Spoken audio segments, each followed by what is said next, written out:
I'm not really sure how to intro this, so it took me a little bit to sit there and kind of think about what I was going to say. The internal concept Polaris update sounds a hell of a lot like the last video that we watched about the Galaxy. The one thing that I'm not sure, and I guess while I'm watching the video, I'm going to look it up, is where the Polaris is on the public-facing progress tracker, and see kind of if it's even being worked on, because my guess is they're going to say something like, we're really excited to deliver this to you, but, we got to find a place for it on the, we got to find a place for it in our schedule. So it's one of those things where it's probably has a schedule somewhere, but I don't know what it is because I don't particularly care about the ships. But let's jump into the reaction to Inside Star Citizen Finding the North Star. Well, builds can break for a ton of reasons. It's not a point of pride that, I start to rattle off a whole bunch of different things that break It's the Theaters of War guy. Builds, because my whole vocation is to create tools, to create pipelines, and to create processes that don't break builds, that are very, very dependent. But in a Where's Theaters of War, dude? perfect world, that might be the case, but in the reality of things, it can be so many things. There can be a perforce commit that completely destroys it. There's so many different types of errors. There can be a compilation error that fails the build. There can be build errors that have nothing to do with the actual game data itself. We're trying to move away from these kind of things, but having assets, single points of failures on certain assets. So a good example is like in our facial data, we use a thing called a DNA wrap deformer. And it literally just came up this last week that there was a wrap deformer attachment checked in that didn't have an LOD. Any face that was attaching this would fatal the entire game. As soon as QA got into it, every 2 seconds they were having a fatal error, which means the entire build sort of shut down on them and they couldn't proceed with their testing. So this is one of the reasons that we put those asset validations and those things in place. There is a lot of reason that builds fail. And, part of the tool's job is making sure that those don't happen. Okay. So what is a build? The easiest way to understand a build is everybody's heard of code compiling before, and that is there's raw code that is written, and then it gets run through a compiler, and then out comes a binary or an executable as people would understand it. The same actually happens with our assets. So sometimes our assets come through and they'll be in an intermediate type format, and then those will get sent over to the build system to be compressed in such a way that it's actually a lot easier for us to deliver the build to users and for the build to actually be able to run a lot quicker. In order to distribute a version of the game to all the developers so we can continue producing the game, we create what we call a build many times a day. As work is completed, it gets submitted to They make multiple builds a day. So it sounds like this is a more useful internal tool than for us. Also, this guy looks like he's 7 feet tall. our source control system, Perforce, which is basically a way of just holding all of the assets, all of the code, everything that goes into producing the game. This obviously is being done by hundreds of developers in different studios across the world. So when a developer comes in the morning, they need to be able to depend on the build for the day. And the first build of the day, they're going to expect that all the stuff that they checked in the night before is actually present in that build so that they can continue to iterate on what they've been working on. So a build failing is a big deal. It actually brings down the entirety of the company on that particular change list. So there's a whole bunch of ways that we actually protect the build against failures like this. We run the assets through something called asset validation. And what this is a pre-commit check. You can also call it health checks for the assets. So we run. I don't really know what to say during this. This is just more internal game dev stuff. So it's a deep dive and a look into that. And cool if you guys are interested. And these through what is this validation? It checks for all the common errors that we would and they're just showing a bunch of bugs to the data that seem not related at all to what they're talking about. And it's very important because when you're developing in the editor, it can check what you're doing within that one level, but it can't look at a holistic approach. So the editor itself will produce various checks to make sure that what's exported is in good shape. But the asset validator is very much a complement to that, checking things that they cannot check at that time. And then if there's no errors, it allows them to commit it. If there is errors, it tells them exactly what to do about it. They go and fix. That's because it's not interesting for most of us. This should be on a dev talk, not an Inside Star Citizen just saying. Just saying it's called Inside Star Citizen because they're bringing you inside and telling you how it works.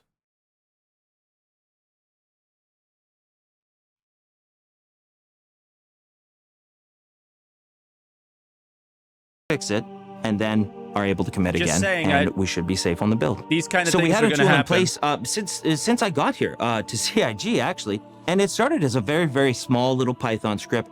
And over time, as with any tool, it got a little more robust, but as it got robust, it also got very confusing to continue to build out. It's showing its age. There's been a lack of structure to it, and it's been very difficult to maintain and to keep up to date.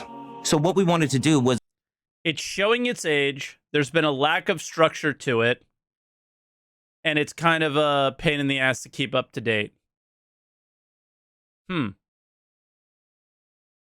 Sounds like a microcosm for Star Citizen. Sounds like what they've done with literally the entire game.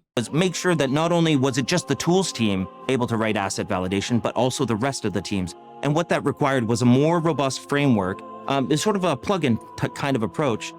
So we moved it from Python over to C#, and now we have much, much broader adoption for all the teams so that they can write their own levels of asset validation within the tool as well. So of course a big win for the tools team here is that we don't need to create all these tests. We can allow the experts in the other teams to do it for us. Other teams among the Cool. company, as we've scaled up quite a bit comparatively to the older tools, can actually write asset validation inside of this framework. So this was a really important part of the new tool. Now it does everything that the old one already did, but now our scalability is so much broader. So as we continue to develop Star Citizen, we get ever more complicated systems and therefore ever more complicated assets, and in particular dependencies between them get ever more convoluted.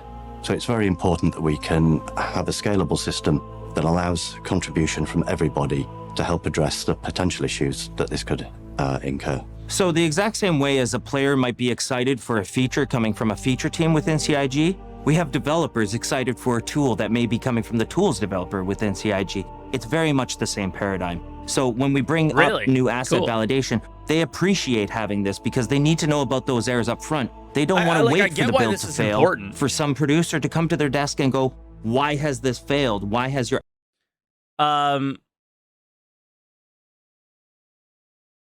I guess getting a little bit leaky, and I don't really care in this situation because I think it really helps people understand, is like sometimes we expect a Evocati patch. Like they're like, hey, we're working on an Evocati patch, and then they message us and say it failed. So it's likely failing for reasons that this tool could have resolved before it ever even got there, I guess. asset not worked out. For players especially, this is going to matter for you because as you've been waiting for a PTU build or an ePTU build, these failed builds slow these things down. And if we can't review them, we can't QA internally, that means a release doesn't go out. So we're trying to nab it right at the very beginning. So that developer knowing that there is a problem before it hits the build, before it fails to the build, and before it delays a release for you guys. So More the tools PTU team is releases incredibly more often important is as really far all as it the means. developers, players, and builds go. And hopefully this means more builds will make it to players' hands. I hope you And hopefully it means a shorter Evocati cycle, right? Maybe more builds in Evocati, but like daily, bang, bang, bang, bang, bang, put things have out. enjoyed And this brief look into the tools team and one of our products. so it is I hope to relevant, see you it again is in the verse. important, this tool, whatever, Well, much you of know. Star Citizen's continuing development is dedicated to creating gameplay systems like cargo and salvage, new locations like rivers, sand caves, and crash sites, missions like the new prison escape, the Horizon platform stuff, the time trial races, and everything else that's heading our way in the upcoming Alpha 3.18. The folks that are focused on the making and iteration of tools to help the very process of game creation itself are an essential element of the game dev gumbo that we make here. And we're always thrilled when we can give them a few minutes to shine. But up next, the long-awaited often rumored Polaris concept model internal layout rework.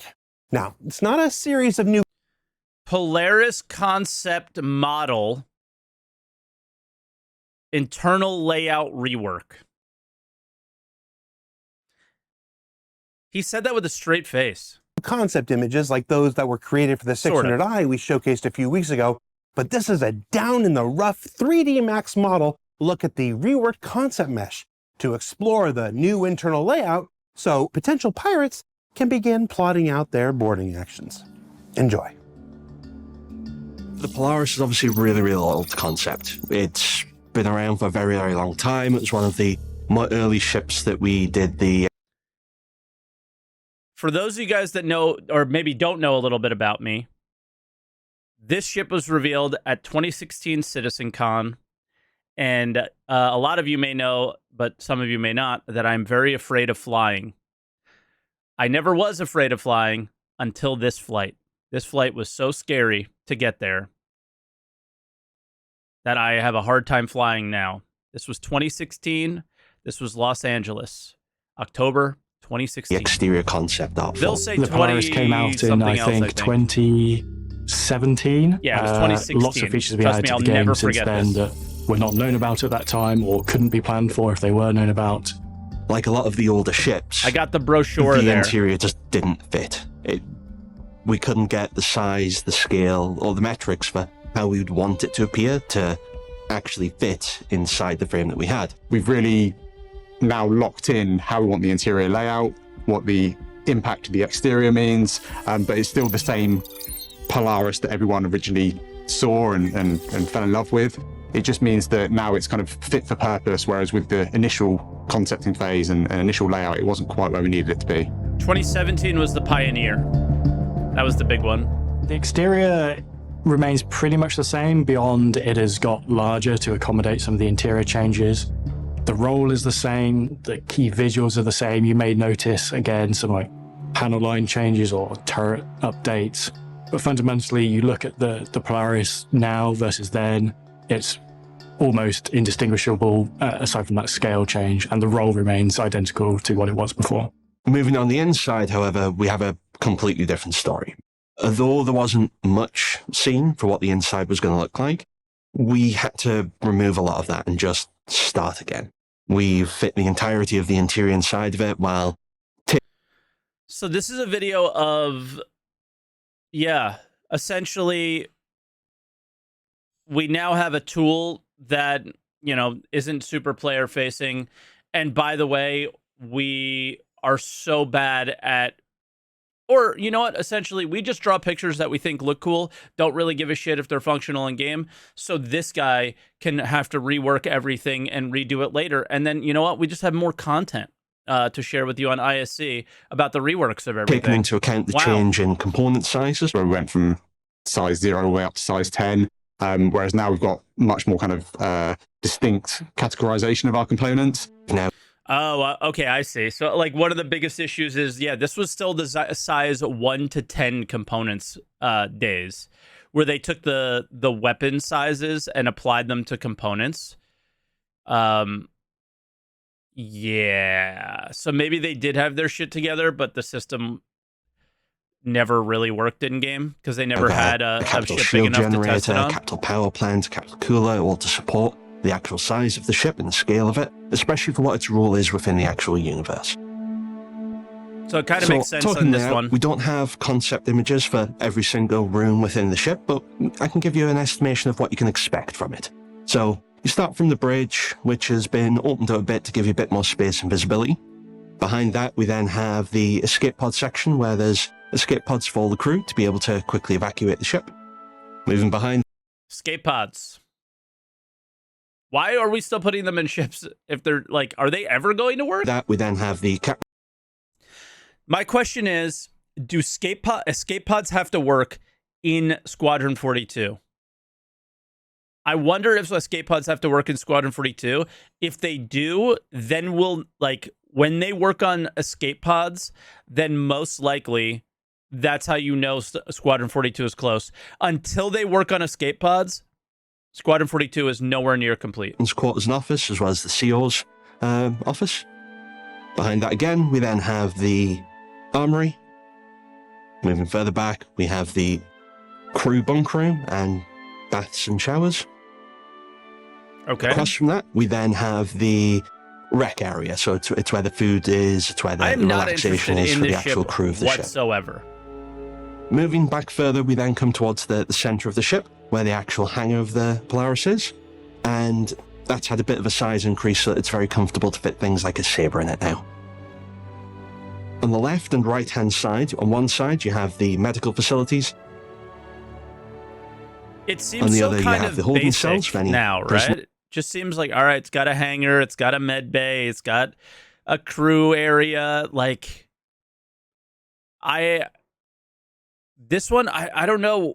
It's kind of crazy how, like, I remember when this ship came out, it was it had a ship hangar in it. Like, not a lot of ships had that. I could put a ship inside of a ship was like a big deal in 2016. That's all we ever talked about. So that was like the cool feature on this thing. A lot of ships do that now. So it's almost, for me personally, the Polaris has kind of lost its coolness. And now it's just another kind of combat related large ship that is largely not unique anymore. or wrongdoers that you might get hold of. And then moving back, you then have the entrance of where engineering is, which spans about 2 decks. That deck Small is section cool. of it is The at the rear, engineering which stuff. houses some of the more standard components. Then the lower deck of engineering holds the large capital components for the This Polaris. should all be where multi-crew is like Moving fun back and forward cool. then, from the rear, we then The have the engineering cargo side hold. of things for me. Moving forward from the cargo area, we then have the torpedo room, which has all of the torpedoes stored and an operations station if anyone needs to maintain any work down there. That's kind of cool. Yeah, the torpedo area. So the Polaris is concept complete. We're pretty happy with the updates to it internally and hope you are as well. And now we are just at the point of scheduling when we can jump it into Oh. production. It's naturally This is actually my kind of favorite part of it. A side loading cargo ramp. That's actually pretty cool. I like that. a large ship, slightly larger than it was. So it's not going to be a quick endeavor, but we think it's going to be a pretty fruitful one by the end of it. The lessons that we've learned over the years from More of that the would be evolution cool. of making ships and their interiors have all come into play when we've done the Polaris. And I can't wait for people to be able to see it. You're going to have to wait.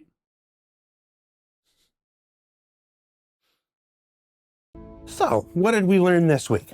Well, we learned a bit about the build system, how it can break, how it affects development, and how the new asset validation tool and the work of the tools teams themselves aim to combat that day in and day out.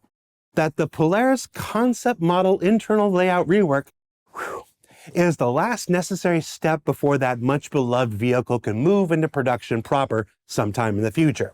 And that if you want Sometime in the more future. information about the process of ship creation and everything that's involved, including a detailed breakdown of the newly revamped vehicle pipeline and a candid discussion of the where, when, and why of all things making spaceships, be sure you check out this year's IAE Special Edition Star Citizen Live up on YouTube. For Inside Star Citizen, I'm Jared Huckabee. We'll see you all here next week.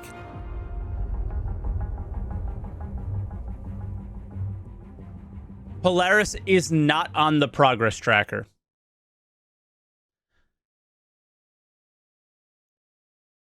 Polaris is, I repeat, is not on the progress tracker. But we could try RSI maybe.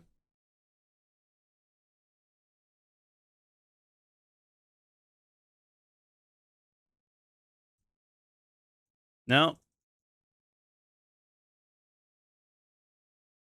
We're talking about, I think the last 3 weeks on ISC were 3 ships that are not on the progress tracker at all to deliver. 600i, Galaxy, Polaris. 3 weeks in a row. They honestly wonder why we were upset. They wonder why. Why do they think, like, for me, my expectations going into an ISC video is to more see the closer stuff, the stuff that is being worked on for a reason because it's close. You know, that's just how I look at it. Those are my expectations with ISC. I get the idea of ISC is more what they're working on now, but it's hard as a backer to understand why you may work on a Polaris internal concept work and then shelf it for something else. Right? Like that's the part that I don't quite understand. I know that there are different people working on different things, but doesn't it make sense to, okay, let's move from the concept on this ship to the released version of it. And then, everything's all like, people are kind of, with it on that ship. They know what's going on instead of bouncing around. But that's the part that is the disconnect for me personally. Like, all right, we need to rework the internal of the 600i. Do you, though? Or do you need to rework the internals of the 600i when you're ready to work on it? But then my assumption is like, all right, the people who deliver it in game are working on a different ship right now. The concept people are not, we have some time for them, and that's probably what's happening there. But I think that that's what the disconnect for the larger community is, and why they're starting to get upset is they're not sure why these things are happening and are a bit confused by it. Because I am too. I'm less confused at it the more I like talk myself through it. But it's still just kind of like, come on. What's going on with what we're going to get in 319 now is sort of what we should start seeing on ISEs. Because we've already seen all of 318 at this point. So, yeah, I don't know, guys. That was like one of the worst ISCs I've seen in a while for me personally. And, oh well, kind of boring one, but not everyone's going to be a huge hit. The build thing, it's important. It's important. I don't particularly think that's something that's an ISC shareable. I think it should be like a post on Spectrum, but yeah, not a great one. Not everyone's going to hit great, but it is what it is. I know a lot of people are excited for the Polaris. The internals of it look very cool, especially engineering. I think the cargo side thing is really neat, but in general, it doesn't matter if you're not planning on delivering it anytime soon. It's just another, hey, look at what we're doing. We're actually working video, but the fruits of this labor won't be seen for a very long time.